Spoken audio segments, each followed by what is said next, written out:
How have things been since the Guida fight? What you been up to? I took a little bit of time off, just kind of, got some family time in, and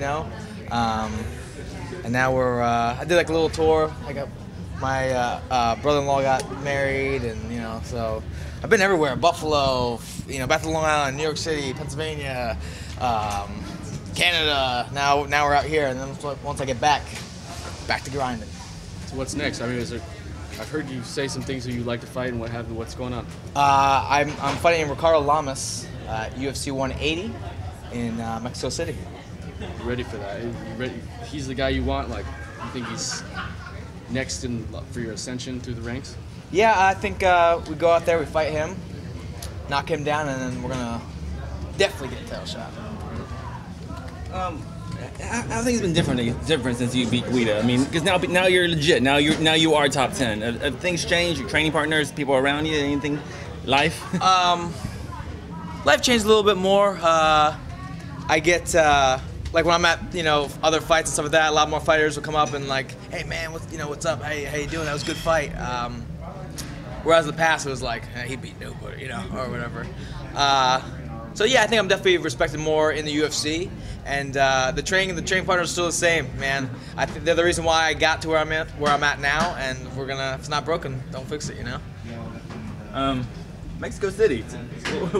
Are you excited about that? I mean, that's gonna be a very different card. No one really knows what to expect. Yeah, it sold out in 8 hours. I heard the press conference was insane. I didn't make it, unfortunately. Yeah, did they ask you to go down there, or no? Not that I know of. That's too I bad. never got a, hey, you want to come? You'll see that letter in the post office. I guess it got lost. Yeah. So yeah, the altitude is a factor. I think it's in my favor, so that makes me excited, and I'm ready to start grinding, and road to 8 starts now. How is it working with Chris and helping him, achieve his dream tonight? Oh man, Chris is a beast, man. Me and Chris actually, I grew up upstate New York, and he's from Long Island, and it's funny that we train together now, And I knew who he was in high school. He was a New York State champ, and that was a dream that I wanted, and I just couldn't get it done, and he did. And then we went, kind of wrestled in college and stuff like that, and now we just both fell into the MMA game, and we're training partners, Was there any advice you gave him? Just remembering back when you first got started in the UFC, like something to keep his nerves at peace. Yeah, I told him, like a lot of people are gonna, a lot of pressure comes with this is the biggest fight of your career, So some things that I use to calm me down and keep me even keel is what I just told him, like this isn't the biggest fight of your life, like. As of right now, yes, but in the future, dude, you're gonna be in bigger fights, that are gonna mean more. So tonight, it doesn't matter, Just go out there and just do you, man. What's the winning streak do for your confidence? Is it something in the back of your mind, like, or you don't even phase on it? I try not to phase on it because I think it's just more added pressure, So any kind of pressure that comes from any direction, I just try to ixnay it, But it's cool. It's cool, like, I could tell my great-grandkids, like, well, your great-grandfather was, he won X amount of fights in the UFC, and, Right on. People have said that you're probably the strongest 45er in the UFC. What do you attribute that to? Is it... Well, that's an honor. Do you think so? Do you think I don't know, I just work hard. I mean, I'm not in the gym, like, trying to put up the most amount of weight as possible. Everything's functional.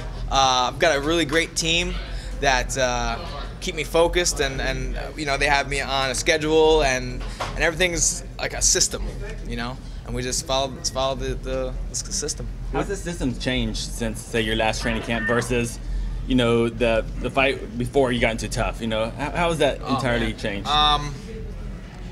Man. I used to have, and it's almost to a fault to have a wrestling mentality, because in the wrestling community, it's more is better, keep pushing, get more, and there is such thing as overtraining, And I think against my Holloway fight, against in my Grice fight, I think I was slightly overtrained, Whereas now, I'm getting better because one, I'm getting more confident in the ring, and we're getting just better overall, and then 3. I'm not overtrained, I'm feeling great. So come fight night, I'm feeling super fresh and ready to rock and roll. What does overtraining do for you? I mean, like, how does it give you a bad performance? What is it exactly? You just feel slightly fatigued. You're not looking forward to training. You don't like, fight night comes around, you're like, oh man, all right, just, and you'll kind of coach yourself through it. All right, just one more night. I just gotta go out there, just do what I do and win. Whereas not being overtrained, you're fresh, like, whew, I'm ready to rock and roll. Let's line them all up. I'll fight all night. Would you want to welcome someone like Renan Barão to 145? Is that something you'd be interested in? If it moves me up in the ladder, sure. I'm trying to get a title, and any fight that gets me closer to that, that's what I want to do. Talk about matching up with Ricardo Lamas. What do you think of him? How do you match up against him? The Ricardo Lamas fight is actually kind of similar to the Clay Guida fight. He's super tough. He's not afraid to get in there and bang, and he's a wrestler. So just like the Clay Guida fight, I think I have less to lose and more to gain than him. So that there's more pressure in his court, and again, I think I'm better than him, just like I was in Clay, in every aspect of MMA. So let's meet in the center and rock and roll. Speaking of a fighter, less to lose, like tonight's main event, Joe Soto against TJ Dillashaw. How dangerous is a fighter that has nothing to lose? I mean, yeah, that is. I mean, the only thing TJ has to win is a paycheck, But a guy that has nothing to lose is fearless. He's going for broke, man. Because he's supposed to lose, so he's just trying to go out there and prove himself. Are you in that category with your next fight, and possibly your fight after that? I like to think so, because it just gets me going, man. That's something that revs my engine is being the underdog. I love that stuff, man. What are your thoughts about Barão? Series of events that have unfolded in the last 24 hours. I mean, the Barão fight and the Cejudo fight are two fights I really wanted to see. And I talked to Sean Shelby. I was like, that's one thing you'll never have to worry about happening to me. I think I'm very professional, and I'm going to maintain things, be on top of things, My team's on top of it as well. So for that to happen, I mean, it's unfortunate, but I just think a little better game planning, it could be prevented. Now, if and when you get up to a title shot, do you want it to be Aldo, or you don't care who's the champ? I would like to fight Aldo, just because I think I really got something for him. I don't think he has the cardio I have, and I think I'll ixnay his leg kicks. So I would like to fight him, and he's a legend. I think he's definitely going to be in the Hall of Fame as a great fighter. But to answer your question, I mean, I don't care. I just want to be champion. Dennis, what's it like being on the 180 card with Conor McGregor, and how he says that he's better than everyone in that weight division, it doesn't even matter? Does it kind of get to you having to hear that? Hang on, he's fighting on the UFC 180? Oh, I'm sorry, not 180. The one that Jones. The one they replaced. My bad. I mean, talk's cheap, man. I mean, he could talk all he wants. Good for you if you really believe that. Like, kudos. I don't care. I'm worried about me. Because essentially, he's called out everyone. He just says, he's better. I mean that. Right. Would you like to take a crack at him?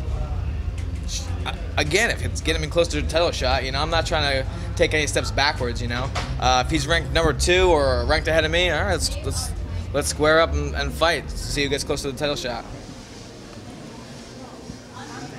Sorry, I got my cards mixed up. No problem, man. Thank you. Good? All right, good. All right, guys.